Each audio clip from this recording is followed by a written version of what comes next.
Welcome to the Planet MicroCap Showcase Virtual. I'm your host, Robert Kraft. And now presenting here at our event is Brian McLaren, Chairman and CEO of Zoned Properties, Inc. It's a publicly traded company. The symbol is ZDPY on the OTCQB. Brian, take it away.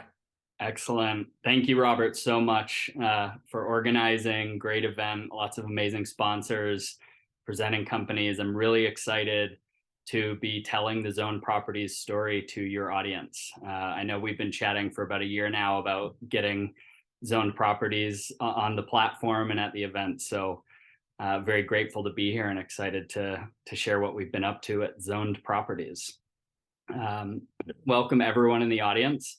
So we are a real estate development company that's focused on regulated cannabis, a little broader on complex and regulated marketplaces, but 99% of what we're doing today is regulated cannabis, a very fast-paced emerging marketplace, and there is a lot of value and opportunity if you have the right team, the right positioning. And for us as a real estate company and a real estate development company, we feel we have a very strong and compelling value proposition to tackle this marketplace. So excited to talk to you about that today. Quick look here, get my scroll. Quick look at our forward-looking statements. Please read and review these. Going to be talking about a lot of company information that we've been up to over the past few years, but also forward-looking where we anticipate the company being as we progress and execute on our company business plan. So what is Zoned Properties? What do we do? So we provide a full spectrum of real estate services for the regulated cannabis industry. That's our focus today. And we position those real estate services in a way that fuels a pipeline of real estate investment opportunities for diversified and top-line revenue growth. So we'll get into that model and how that's evolved and come to be over the years. We've been at this for about a decade, based in Scottsdale, Arizona, and where we see the mission of our company really positioning the value of Zoned Properties and our company, our culture in the marketplace is this idea of creating value and prosperity in our local communities. It's a very broad market landscape when it comes to local community development, especially when you're taking an industry like regulated cannabis. And for anyone in the audience that's brand new to the company space and to regulated cannabis, really important high-level concept to understand in this space is that while you see a lot of emerging jargon, this is a brand new industry, that is true on the regulated side. On a state-by-state basis, cannabis is being legalized and regulated.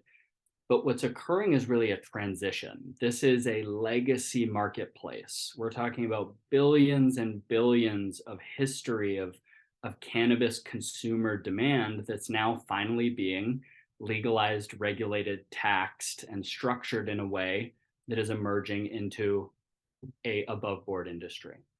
So we view ourselves as that real estate services and expert in the cannabis space, and with the goal of creating value for our company, our partners, our shareholders, and ultimately at the same time for the local communities in which we develop our projects. So we're positioned as a company, especially as a public company, to deploy real estate capital. That focus on these highly regulated and very complex industries create the opportunity for really attractive premium returns on project investments, project developments. But because it's so complex, those barriers to entry are significant. This marketplace is changing every day. Every state market is different, and we're going to go over some of that market landscape in a few moments. But specifically for Zoned Properties, we've been very focused on maintaining a top-class reputation in the space as both a non-plant touching ancillary services cannabis company, as well as a real estate company. So very important on the public side, we've maintained a clean capital structure, been focused on building both short and long-term valuable and not jeopardizing the long-term for the short term. So we have a little over 12.2 million shares outstanding, over 6 years as a publicly reporting, audited SEC reporting, Ks and Qs company, and limited debt. We've got only $2 million in debt, long-term, non-toxic. It has a convertible feature, but well above where we're trading today at a fixed price. And we've created new capital relationships in the past few months. So over the years, we've built relationships with operators, with investors, with banking institutions. And over the past few months, we've formalized some of those relationships, including a secured debt facility for $4.5 million. We'll get into that also. Currently, the company's property investment portfolio side of the business. So again, we have real estate services and we have our investment portfolio. Those are properties in which we have acquired, developed, and leased to regulated and legalized cannabis tenants. They're absolute net investment grade lease structures, and we're doing about 1.83 million annually, totally passive net revenue into the company. There's about 30 million left on those contracted lease terms.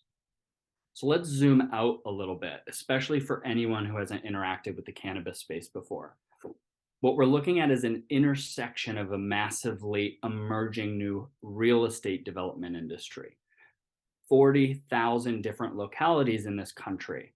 The reason that data point is really significant is that because there is still conflict in regulatory perspective, language, approach between the federal government and state governments, what that's required is on a state-by-state basis, legalization, whether through ballot measures or state legislative measures, have legalized and enacted these regulated cannabis markets. So we have all these different state-by-state case studies, all laboratories trying to figure out what structure works best.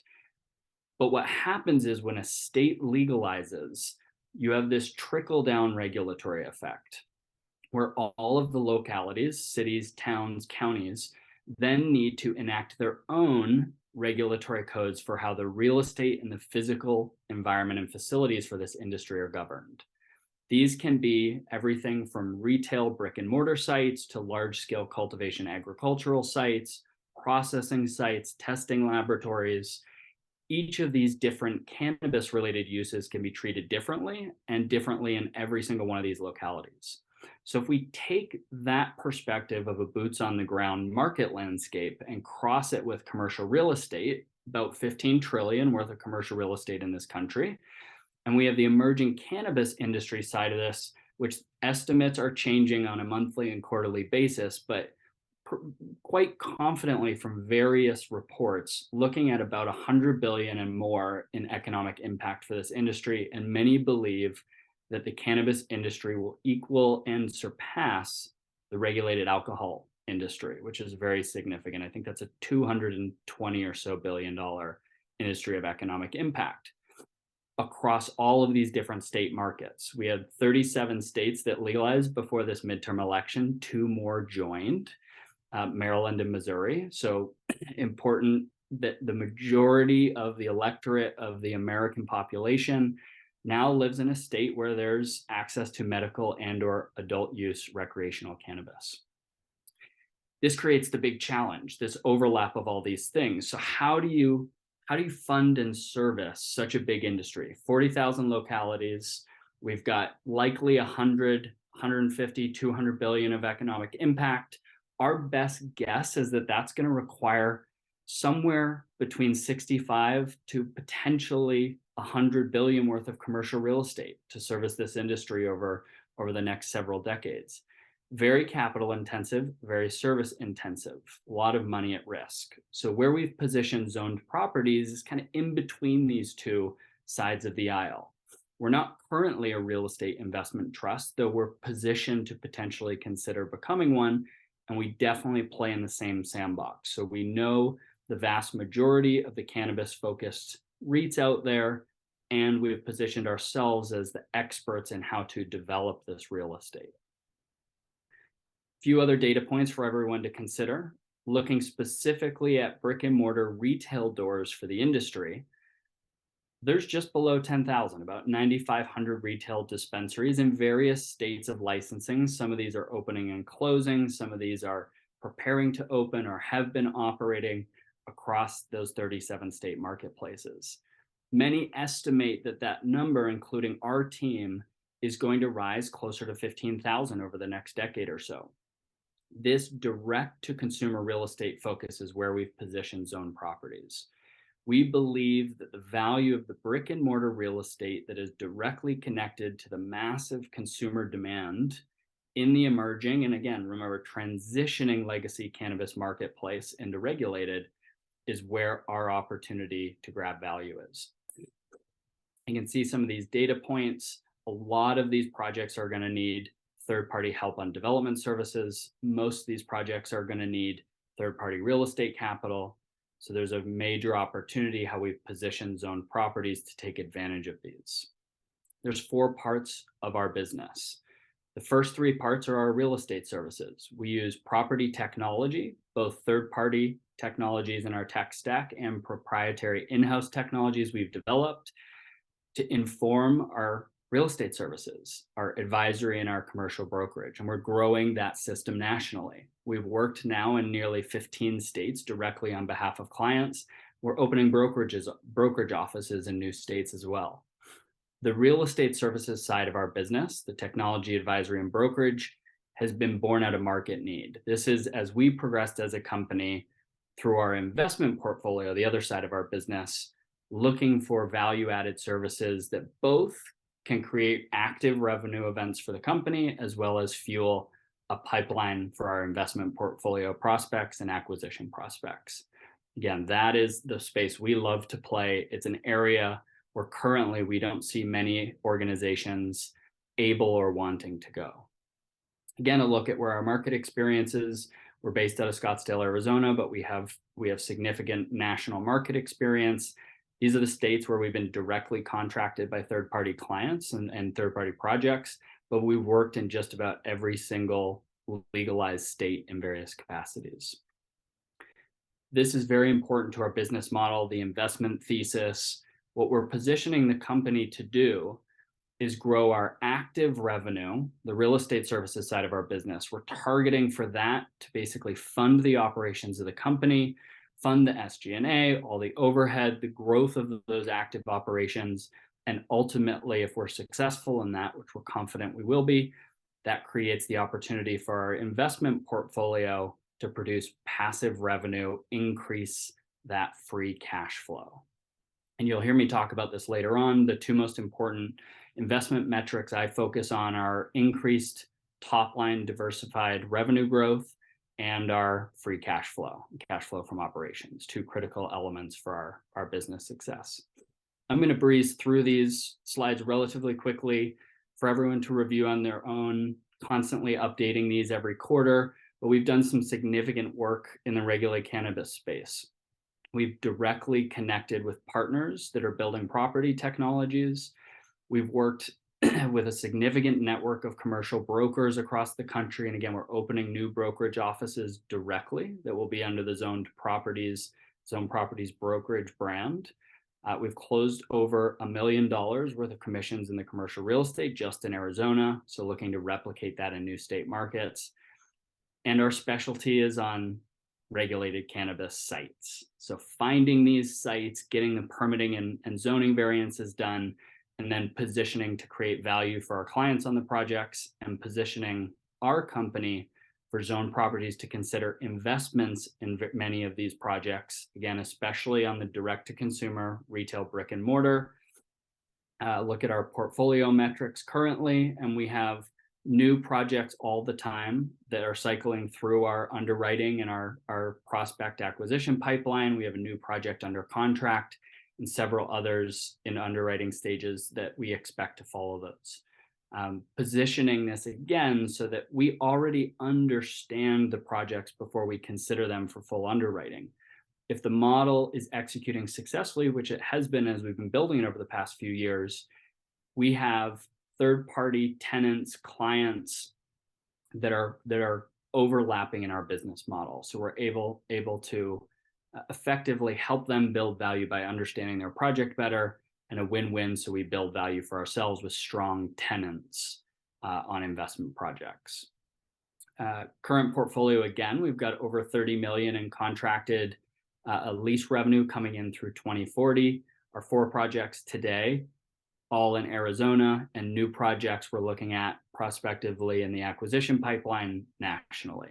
really focused on strong brand operators that can connect with those consumers. Look at some of our actual numbers over time on our top line revenue. As I mentioned, that's one of the most important metrics. Really focused on building the real estate services side to fund the business.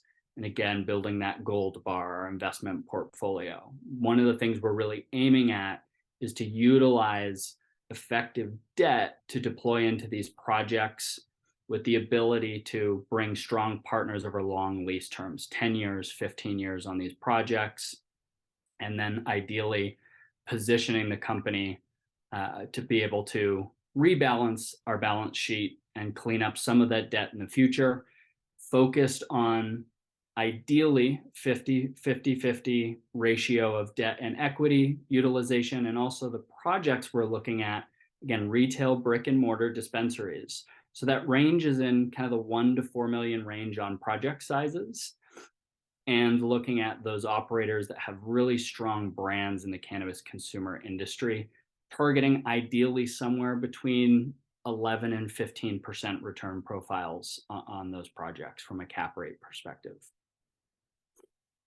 A few of our financial information. I know we're probably getting relatively close to time for some Q&A here, so I'll leave some of these slides for the audience to review. But a back-looking history at the last few years of our company, again, over 6 years of full Ks and Qs, publicly audited, really focused on that cash provided by operating activities. So we've never had to consider taking any kind of toxic debt, any kind of debt that could toxically dilute our shareholders. Very strongly focused on building real company value, both on the services side and ideally to get that capital engine churning and back on. Let's move forward here. Very focused again on the company's reputation in the industry. We have a lot of third-party partnerships with advocacy groups, with thought leaders in the space. It's so important over many years to have just really established those relationships so that we can have our finger on the pulse of the industry. So we do understand the trends that we're going after as we position these real estate investments. And we've built and pulled together and recruited a really great leadership team to execute on this mission, on this vision, and some pretty tremendous growth over the past few years. This team has really come together in the past 18 months or so. So what you'll see is really our cash flow being invested in the growth of the infrastructure, of our team, of our positioning in the marketplace, so that we can continue to grow and capture this market opportunity as more states legalize and more real estate investments opportunities come into our pipeline. And I'll close with this, really the core of our investment thesis. Where's the opportunity for value from an investor's perspective? Market landscape, we're looking at thousands of new dispensary doors coming online in existing and new state marketplaces. That direct to consumer understanding with both our clients that have engaged us to help them grow and open new doors, as well as partnerships in each state marketplace. That's going to be critical for us to deploy capital to achieve those healthy returns and risk mitigated projects for zoned properties. And it's really about getting past all of those barriers to entry. This is such a challenging industry. You have to have a team that understands the nuance and the complexities in order to get projects underwritten, transactional documents in place, projects closed to get those return profiles. We really believe that active involvement in our projects is essential to investment returns in our thesis. And again, recently we've secured $4.5 million through a debt facility. That $4.5 million is a 50% loan to value of one of our properties. And that property is about a third of our rental cash flow. So we have high confidence in the value of our tangible assets, looking to deploy this debt facility specifically into new brick and mortar retail dispensary acquisitions on the return profile I discussed, and continuing to position the company with those partners to build our tenant roster. It's pretty simple for everyone listening and tuning into this.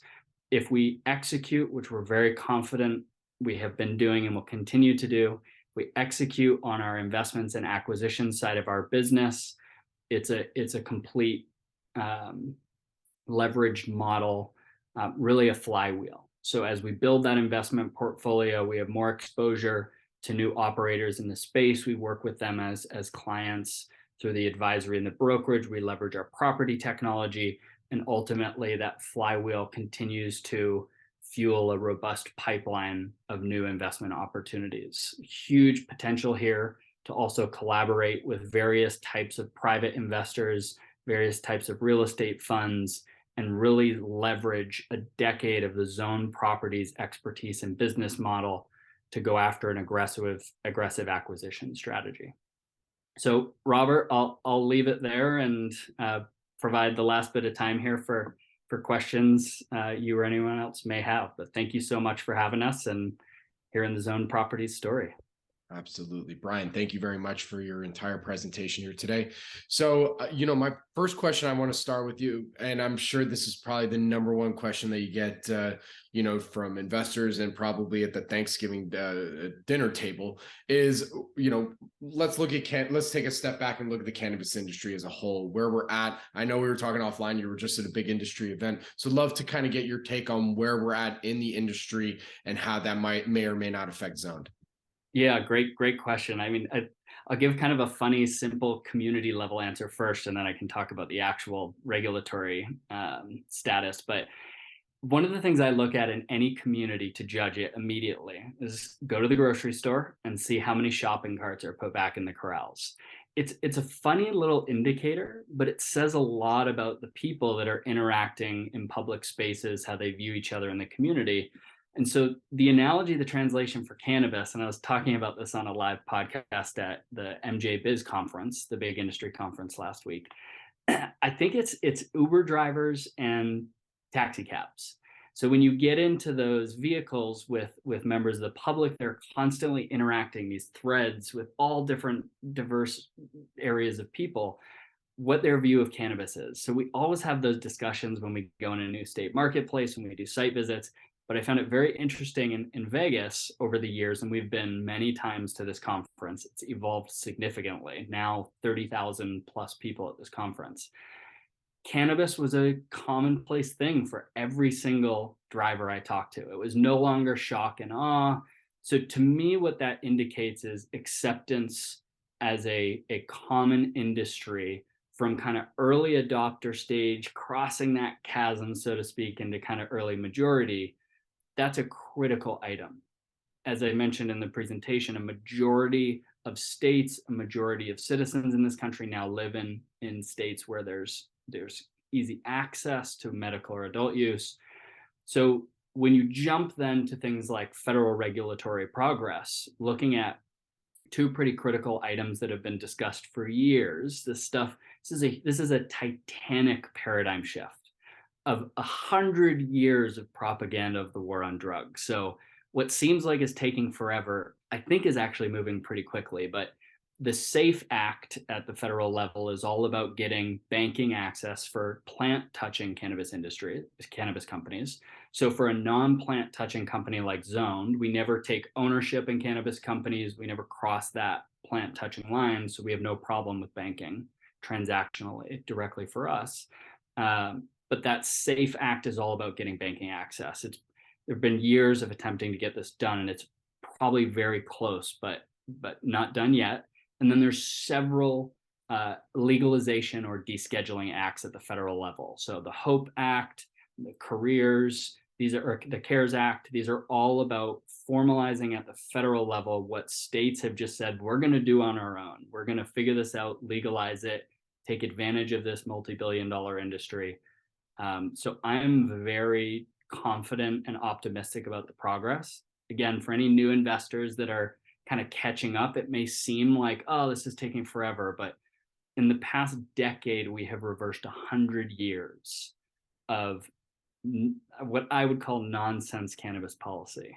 This is a plant on the medicinal side that has the potential to do amazing things for all of us in our communities. We need more medical research. A historic congressional activity just passed through the federal House and Senate about authorizing and legalizing medical research for cannabis. Like, let's get this going. This could help with Alzheimer's. It could help with dementia. It can help with cancer treatment. Like, we need that side. But on the adult use recreational side, this is an amazing commodity. Hemp and marijuana have significant industrial opportunities in construction and mercantile and all this stuff beyond just consumption. So I think it's a really exciting time to be involved in the industry. Absolutely. And look, I'm not gonna just try and be all neg, but I mean, at the end of the day, like when we're thinking cannabis and then also just the macro in general, I mean, both of just you're getting the double whammy, in many respects. So how is the company managing through these really difficult markets that, from a macro scale are affecting all microcaps, but then cannabis in general still just, it's been a malaise, I guess you'd say, for a little bit. Love to hear your thoughts. Definitely. Yeah, I think it's all about noise and education. So Zoned Properties was one of the very first publicly reporting companies to have the words cannabis and marijuana in its Ks and Qs. I think we were one of the first 5 when we did our go public, which seems like forever ago, but back in 2013, 2014. And back then, if you looked at kind of cannabis or marijuana universe indexes, it was like 10 companies, 20 companies. Right now, it's hundreds. So really important for investors to set up an education mechanism, great platforms like what you've put together here, Robert, for companies to tell their story. But investors should really dive in, look at the detail, look at reputation things, look at a history of public disclosure and press releases, what a company says it's going to do, does, and then reminds its investors and shareholders it's been doing. And that translates significantly to tough market times. How we've positioned Zoned Properties is as a true foundational strength in our business model. So we're looking at real financial results, real financial strength in our foundation, that positive cash flow from operations, reinvesting that positive cash flow and growing a true business model. And what's exciting about where we are today is really now, for the first time in really about 5 years, we're turning our capital engine back on. So we haven't utilized our public vehicle to raise capital because we didn't really view the opportunity as being the right time to protect our shareholders. Now that we've maintained a healthy foundation, we actually have banking relationships, private investor relationships that can bring some debt into the company. We can deploy that capital from the debt side at these accretive acquisitions and real estate investments. And then when the time is right, though we don't have a pressure to do so because of that foundation we've developed, look at that next inflection point, which is getting the equity capital raise side of Zoned Properties moving, look at rebalancing some of that debt. And then, clearly if we can do that, it's a very standard real estate expansion and investment technique is utilize debt, you leverage it appropriately, you don't over leverage. We're here on behalf of our shareholders to create value at appropriate risk levels. But then you can refinance those properties. And when you have a public vehicle like Zoned Properties, a healthy equity raise to pay off some of that debt service, which is coming right off our top line to our bottom line, if we replace that and pay some of that off, that creates opportunities for things like dividend potential. As I discussed in the presentation, the opportunity to assess redesignated the company as a potential real estate investment trust for benefits that come with that designation. But that's been our major approach, Robert, with dealing with a really tough market in general. And the cannabis market is tough too. Last quick point, that noise and education is so critical. Like when you move from early adopter and innovator, early adopter into early majority, like you've got to survive to actually go execute on the business model. So, I'm an investor in the cannabis space also, and I've watched lots of companies that grow too quickly or over gamble their positions, take toxic debt, and either dilute their shareholders to nothing or put the company in a potential position where, the creditors take over the company and then dilute the shareholders. So that's been a very important point for myself as the leader of Zoned and protecting our shareholder value. Absolutely. All right. So absolutely. So I got one more question for you, and we've like about 45 seconds to answer it. But I think I feel like it's really important for folks to understand. So as you said, you're looking at acquisitions, you have the capital to start to deploy some of that. What's some of your criteria? You're looking for operating retail locations or ones that are just about to come online? Yeah, great question, Robert, to wrap. So our investment and acquisition focus is brick and mortar direct to consumer real estate. So those are typically dispensaries, retail where the public's coming in, that's that direct consumer, but they could also be logistics, drop ship, delivery, warehouse, things that are really sticky to the brand consumer side of this industry. And that range of investments we're looking at is typically in the $1 million to $4 million range. But what we've been really focused on for our first bundle of turning this capital engine back on is development properties. So some of these may be fully operating history sale leasebacks, where we come in and take the cannabis operator that owns the real estate out of the real estate position, give them some cash for a long-term lease. Those are great under the right circumstances. But a bunch of the value opportunity is leveraging our business expertise on the services side. So actually partnering groups to develop new projects. We can use things like seller carryback financing, where the seller of the real estate actually provides debt. We give them a note related to the acquisition, and then we place the operating tenant in that project. So those are projects I would say investors should definitely keep an eye out for. And very quickly, keep an eye out for our disclosure. I'm a big fan of fact-based press releases. So what you'll see is disclosure through 8Ks every time we enter into a new acquisition, but we typically won't release press on those until we know those are going to close or they are closed projects. So no LOIs, huh? We do lots of LOIs, but yeah, I don't like not press releases. Very good. Well, Brian, thank you so much again for doing this today. We really appreciate your full presentation here. For everybody tuning in, thank you for participating.